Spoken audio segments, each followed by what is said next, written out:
Look, I don't have a ton to add beyond my remarks earlier, but I will just reiterate some key points. I think obviously my role here is to help contextualize what we have seen in Portland and what we expect to see in Portland in the national context. And I think it's so crucial that we understand it as such, that the violence, the extremism playing out on Portland's streets are sadly not isolated incidents, but are part of a much broader national and frankly global crisis of extremism.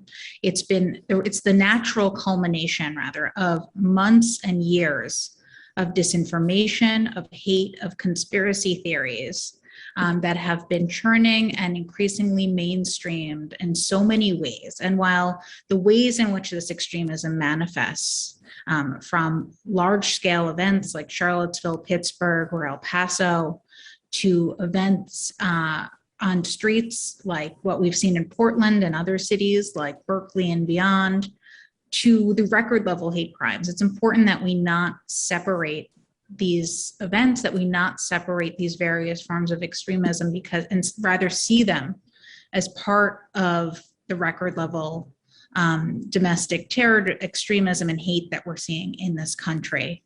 Obviously, there's so much to be done on so many levels of government, from the private sector and from the nonprofit space. My organization, Integrity First for America, is a nonpartisan C3 that has chosen to pursue accountability through civil litigation. We are suing the 24 neo-Nazis, white supremacists, and hate groups that orchestrated the violence in Charlottesville 4 years ago, with trial in 2 months. And I think that matters because accountability has been in such short supply.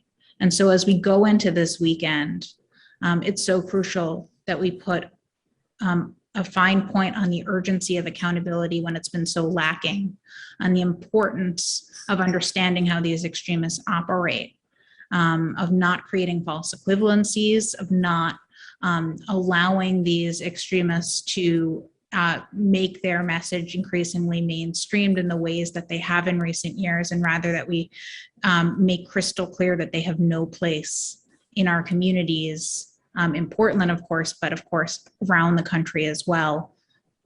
As we've seen what happened in Portland really just be a reflection, what is happening in Portland really serve as a reflection of this broader crisis with national and global implications. So I'll leave it there and pass it to my friend Eric Ward, and happy to take questions later. Thank you, Amy. It's such a pleasure to be with everyone today, and thank you for attending. My name is Eric Ward. I'm Executive Director of Western State Center, a national civil rights organization based in Portland, Oregon, that works with communities in our region and organizations nationally to respond to hate violence and intimidation. I also laid out my remarks this morning at the rally, but I will this afternoon just revisit some of the points that I think are critical for us to understand as Portlanders, as Oregonians, and as Americans.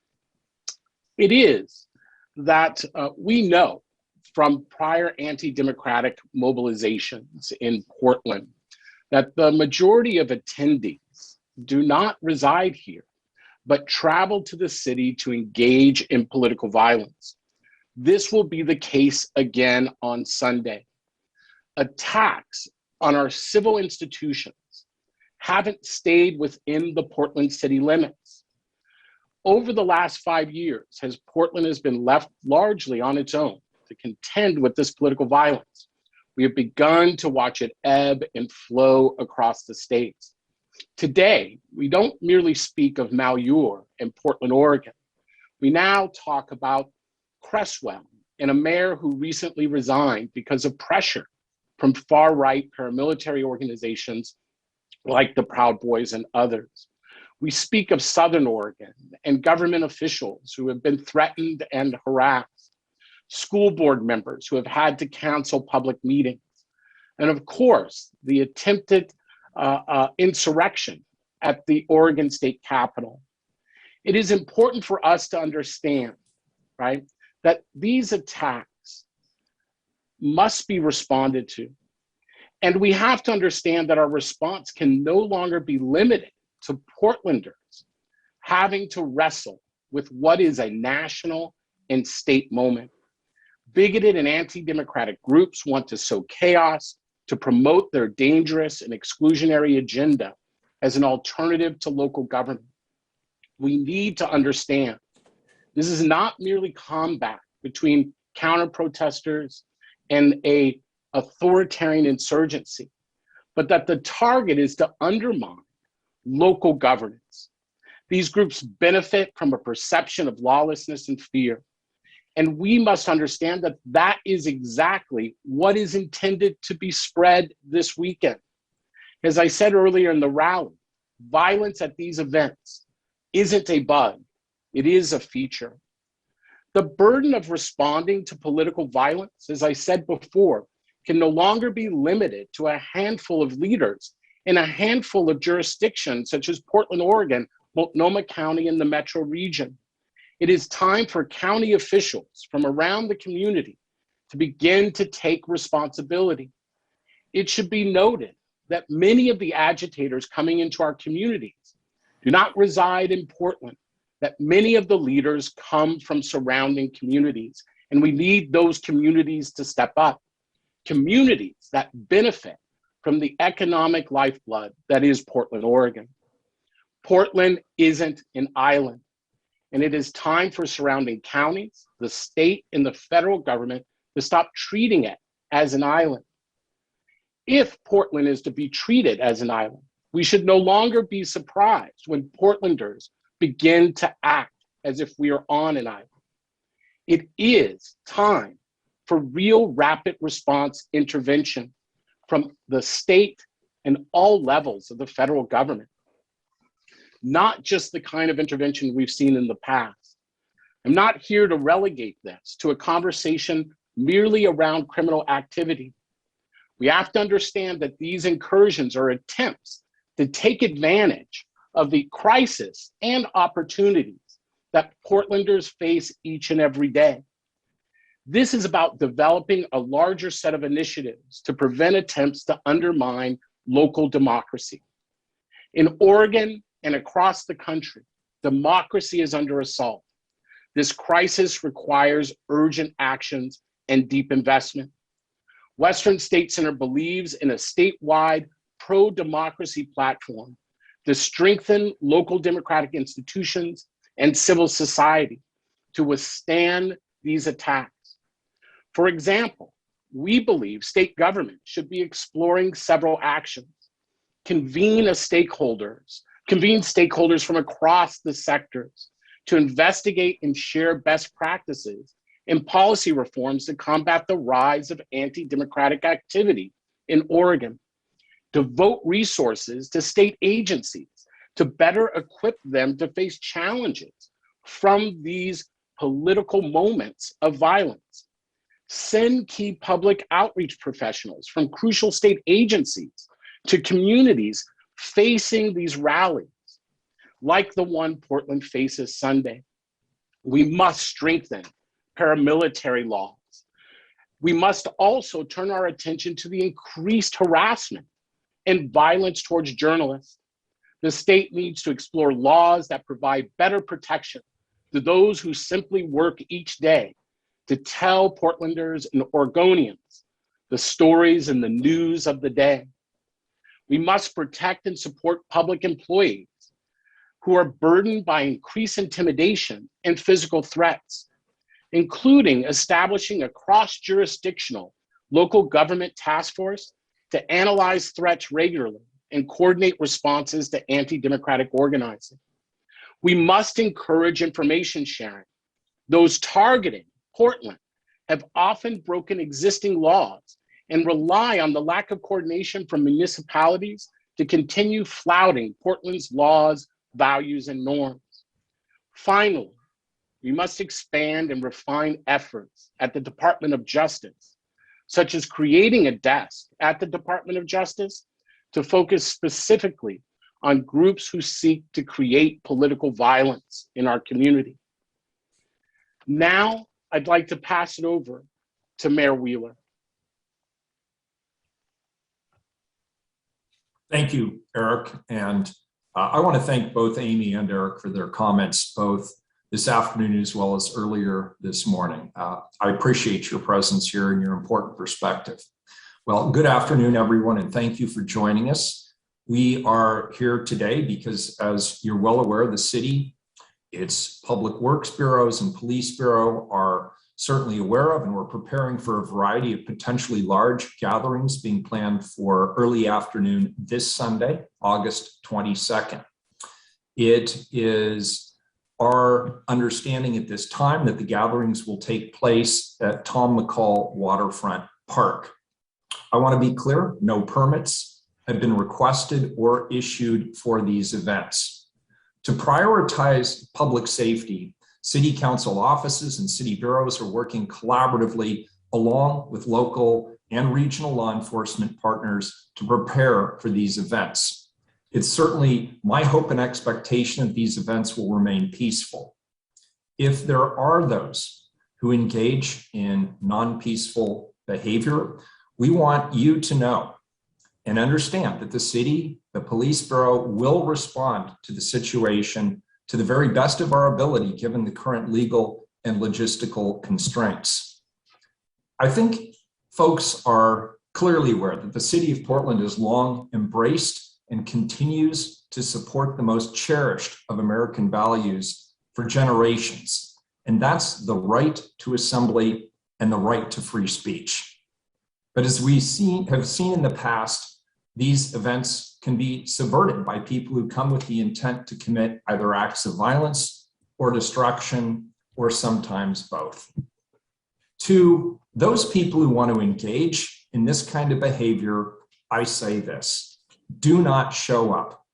If you do show up and engage in criminal conduct, you're subject to arrest and prosecution. We're coordinating our efforts with other law enforcement agencies and the district attorney on this front. As police commissioner, I've been meeting regularly with police and other bureaus to identify tactical responses. I can tell you that the police are developing an appropriate plan with adequate resources to prepare for the events. We have many eyes that will be trained on the events. We'll make arrests as people leave the park, or later if they engage in criminal conduct. Also, given the behavior that we've seen from these groups previously, there is often a desire to come with the intent of committing violence or engaging in fights. People should be aware, as the chief had said in his statement last night, people should not necessarily expect to see the police standing in the middle of the crowd trying to keep people apart. People need to keep themselves apart and avoid physical confrontation. We are dedicated to keeping the peace and protecting innocent bystanders from any potential harm. I also want to take this opportunity to acknowledge the potential risk these situations create for our city's employees and our Portland police officers and other law enforcement agencies, and I want to thank them for their service. As Amy and Eric had mentioned earlier today, community partners and leaders, along with other elected officials, business leaders, community leaders, joined me in a virtual gathering to unite together, to denounce hate and violence, and to instead choose love. We've united across differences before to make the same call to action, to cast aside political differences and declare and reaffirm our shared values for this community that we all love so much. After 18 months of deadly pandemic and economic recession, wildfires, and other environmental crises, this is the time to support one another. There just is no more room for hate or violence in Portland. We reaffirm Portland's community value of passionate but peaceful demonstrations, and we reaffirm the importance of free speech. Destruction of property is not free speech. Assaulting each other is not free speech. We are dedicated to keeping the peace. Our ask is simple. We're asking you to choose love. Please join us. And with that, I'd like to turn this over to Portland Police Chief Chuck Lavelle. Good afternoon, Chief. Good afternoon, Mayor. Thank you to all for being here today. I want to reiterate much of what the mayor just spoke about. I know that everyone has been asking a lot of questions, and we have to be mindful to provide information without giving away tactical plans. So thank you in advance for understanding that. The rallies planned in Waterfront Park raise concerns that people may choose to confront and fight with one another. Similar events have happened here, and people have used or threatened to use weapons against others. I share community concerns about violent confrontations. Police officers are sworn to uphold the Constitution and all people's rights to participate in free speech and assembly, and we take that pledge seriously. However, acting out violently or causing injuries to other people are not constitutional rights. Violence is avoidable, and people should choose to act peacefully, even with those they disagree with. People can and should keep themselves apart and choose to avoid physical, violent confrontations. My message today is simple. If you're considering coming downtown to fight, threaten people, or participate in violence, stay away. If people do engage in violent activity or property destruction, they face arrest and prosecution. The Portland Police Bureau will monitor this event and will make arrests for crimes as resources allow. You should not expect to see police officers standing in the middle of crowds trying to keep people apart. Remember, arrests do not always happen in the moment. After past violent events, we have consistently conducted follow-up investigations, made arrests, and forwarded cases to the Multnomah County District Attorney for prosecution. Just because arrests are not made at the scene when tensions are high does not mean that people won't be charged with crimes. Sunday is an all-hands day. I'll be working, and the Portland Police Bureau has canceled days off. All available personnel will report for duty. I want to publicly thank all of our employees for coming in, especially those who will be working on their days off. I truly appreciate their dedication and resilience, and I'm grateful to their families for supporting them on another day we're asking them to come in for work. As I said, I can't talk about tactics, but want you to know community safety and the safety of Portland police officers is paramount.